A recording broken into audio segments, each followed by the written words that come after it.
दोस्तों आज की वीडियो में हम लोग जानेंगे वायुमंडल के बारे में।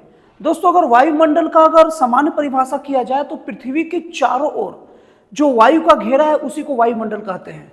दोस्तों अगर वायुमंडल के अध्ययन की बात करें तो वायुमंडल के बाहरी भाग के अध्ययन को वायु विज्ञान कहते हैं और वायुमंडल के जो निचली भाग है उसके अध्ययन को ऋतु विज्ञान कहते हैं। दोस्तों हमारा जो वायु है वो हमारे पृथ्वी का जो द्रव्यमान है मतलब जो भार है उसका अभिन्न अंग है दोस्तों। और इस वायुमंडलीय भार का 99% भाग 32 किलोमीटर की ऊंचाई तक ही फैला हुआ है। दोस्तों हम लोग वायुमंडल के लिए सबसे पहले हम विभिन्न गैसों का अध्ययन करेंगे जो वायुमंडल में उपस्थित होते हैं। उसके बाद वायुमंडल के अलग अलग भाग जिसमें क्षोभ मंडल, समताप मंडल, मध्य मंडल, आयन मंडल और बहिर्मंडल का हम लोग अध्ययन करेंगे। दोस्तों वायुमंडल में सबसे ज्यादा पाया जाने वाला गैस नाइट्रोजन होता है। दोस्तों वायुमंडल में नाइट्रोजन का परसेंट 78.8% होता है, मतलब 78.8%, मतलब पूरे वायुमंडल का आधा से ज्यादा भाग तो पूरी तरह से नाइट्रोजन ही है। दोस्तों नाइट्रोजन के कारण ही हमें वायुमंडलीय दाब का एहसास, पवन की गति का एहसास, पवन की शक्ति का एहसास और इसके साथ प्रकाश का जो प्रवर्तन अपवर्तन सब के सब नाइट्रोजन के कारण ही होता है। दोस्तों नाइट्रोजन गैस की सबसे बड़ी खासियत यह है कि ये हमें जलने से बचाती है, क्योंकि कोई भी चीज जलने का मतलब ऑक्सीजन से रिएक्शन और ऑक्सीजन से रिएक्शन को रोकता है। अगर वायुमंडल में नाइट्रोजन न होता तो आग थोड़ा भी लगता ना, इसे बुझा पाना असंभव नहीं तो मुश्किल तो बहुत बड़ी हो जाती। दोस्तों इसके साथ ही वायुमंडल में जो हमारे पेड़ पौधे हैं वो नाइट्रोजन से ही प्रोटीन की प्राप्ति करती है, जो हमारे भोजन का प्रमुख भाग है और हमारे जीवन का प्रमुख भाग है।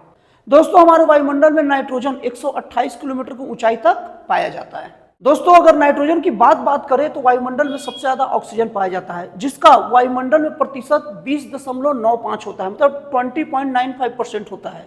दोस्तों ऑक्सीजन की सबसे बड़ी बात है कि हम सब बचपन से ही जानते हैं कि ऑक्सीजन के बिना हम सांस नहीं ले सकते, हमारा जीवन नहीं चल सकता।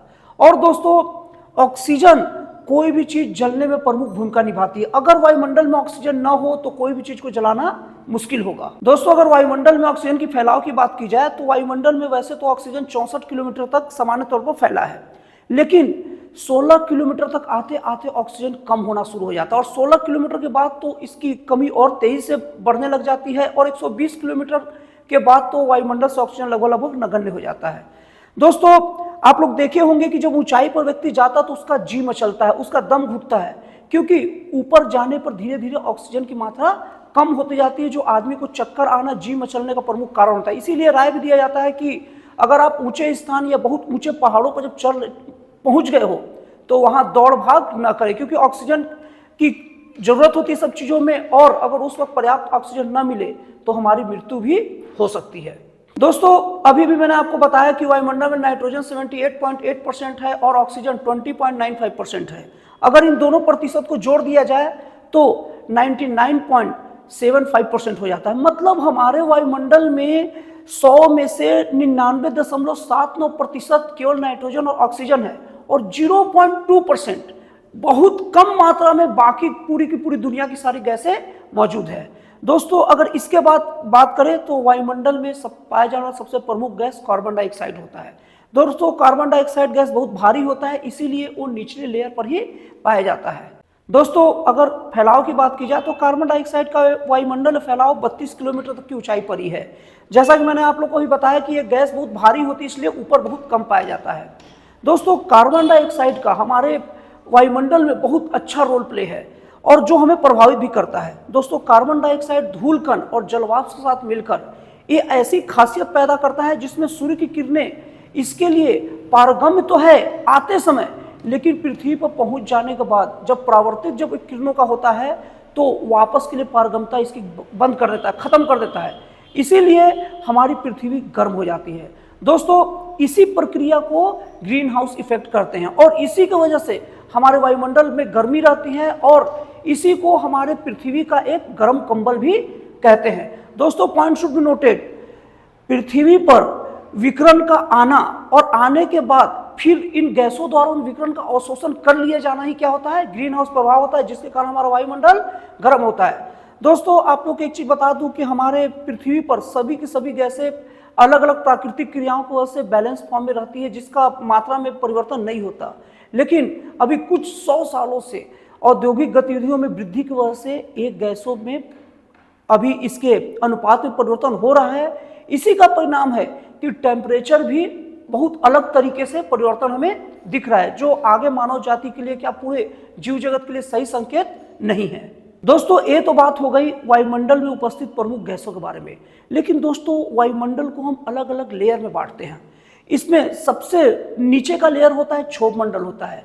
दोस्तों, क्षोभ मंडल की ऊंचाई की बात करें तो सामान्यतः इसकी ऊंचाई 13 किलोमीटर तक औसतन माना गया है, लेकिन ध्रुवों पर क्षोभ मंडल 8 किलोमीटर तक ही ऊंचा रहता है। पॉइंट शुड बी नोटेड, बहुत काम का चीज बता रहा हूं, इसको आप नोट करके रखिए। और विषुवत रेखा पर क्षोभ मंडल की ऊंचाई 18 किलोमीटर हो जाता है। दोस्तों, इसका प्रमुख कारण विद्वानों द्वारा यह बताया जाता है कि ध्रुवों पर पृथ्वी थोड़ी चपटी होती है, इसलिए पृथ्वी का आकर्षण बहुत तेज होता है, इसलिए हवा को अपनी ओर खींच लेता है। और विषुवत रेखा पर पृथ्वी थोड़ा सा चौड़ा होता है, पृथ्वी का भाग, इसलिए उसका गुरुत्वाकर्षण हल्का कम रहता है, इसलिए गैसों को ठीक से नहीं खींच पाता है। इसीलिए विषुवत रेखा पर क्षोभ मंडल की चौड़ाई क्या होती है, थोड़ी बढ़ जाती है। दोस्तों, अगर क्षोभ मंडल की बात की जाए तो आंधी, तूफान, झंझलावट, जितनी जो प्राकृतिक क्रियाएं सभी होती है, सभी की सभी क्षोभ मंडल में होती है। इसीलिए इस मंडल को संवहन मंडल भी कहा जाता है। दोस्तों, क्षोभ मंडल में ही हमारे जीवन के लिए सारी की सारी चीजें मौजूद होती है, जिससे हम जीवित रहते हैं। दोस्तों, क्षोभ मंडल के बाद क्षोभ मंडल और समताप मंडल के बीच, क्योंकि क्षोभ मंडल के बाद समताप मंडल है जिसके बारे में भी आगे पढ़ेंगे, इन दोनों के बीच की जो सीमा रेखा को ना क्षोभ सीमा कहते हैं। दोस्तों, इस सीमा रेखा का टेम्परेचर बदलता नहीं है, इसीलिए इसे क्षोभ सीमा कहते हैं। और इसके बाद सब चीजों में बहुत तेज से परिवर्तन आती है। दोस्तों, क्षोभ मंडल की सबसे बड़ी खासियत है कि यहाँ पर हर 165 मीटर की ऊंचाई के बाद टेम्परेचर 1 डिग्री सेल्सियस कम हो जाता है। इसीलिए जब हम जैसे जैसे ऊपर जाते हैं हमें ठंडा का एहसास होता है। इसका मतलब 1 किलोमीटर हम ऊपर जाएंगे तो 6.4 डिग्री सेल्सियस का टेम्परेचर कम मिलेगा। दोस्तों, पॉइंट शुड बी नोटेड, बड़ा काम का चीज बता रहा हूं। 165 मीटर ऊपर जाने पर हमारे वायुमंडल, जो क्षोभ मंडल है जिसमें हम रह रहे हैं, उसका टेम्परेचर 1 डिग्री सेल्सियस कम होता है। और अगर 1 किलोमीटर जाए तो उसका टेम्परेचर 6.4 डिग्री सेल्सियस कम होता है। इसीलिए हम जैसे जैसे ऊंचाई पर जाते हैं वैसे वैसे हमें ठंडक का अनुभव होता है। और पहाड़ों में इसीलिए ठंडक का फील होता है, इसलिए लोग गर्मी के दिनों में अक्सर पहाड़ी एरिया में चले जाते हैं। दोस्तों, क्षोभ मंडल के ऊपर समताप मंडल आता है। समताप मंडल वैसे तो हमारे डायरेक्ट टच में नहीं है, लेकिन ये हमारे लिए बहुत लाभप्रद है और ये हमें सुरक्षा कवच प्रदान करता है। दोस्तों, वीडियो को देखते जाइए, आप लोगों को पता चलेगा कैसे हमारे लिए सुरक्षा कवच प्रदान करता है। दोस्तों, समताप मंडल का सबसे बड़ा खासियत यह है ना कि इसमें आंधी, तूफान, झंझावट, कोई हल्ला गुल्ला नहीं होता है, एकदम शांत होता है, इसलिए इसे समताप मंडल कहते हैं।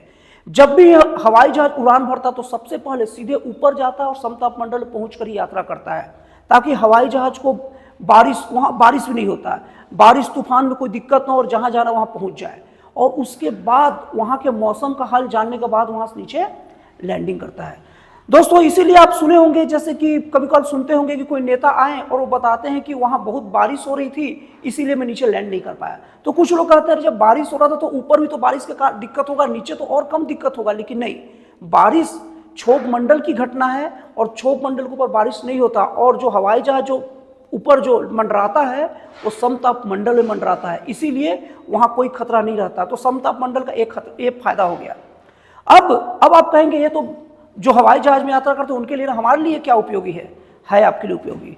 दोस्तों, समताप मंडल में सबसे प्रमुख चीज ओजोन गैस पाया जाता है। ओजोन गैस का अगर सामान्य फार्मूला अगर जाना जाए तो O3 होता है। पॉइंट नोट करके रखिएगा, आप लोग के लिए बहुत काम का चीज है। ओजोन मंडल एक ऐसा लेयर होता है जो सूर्य के पराबैंगनी किरणों को रोक लेता है।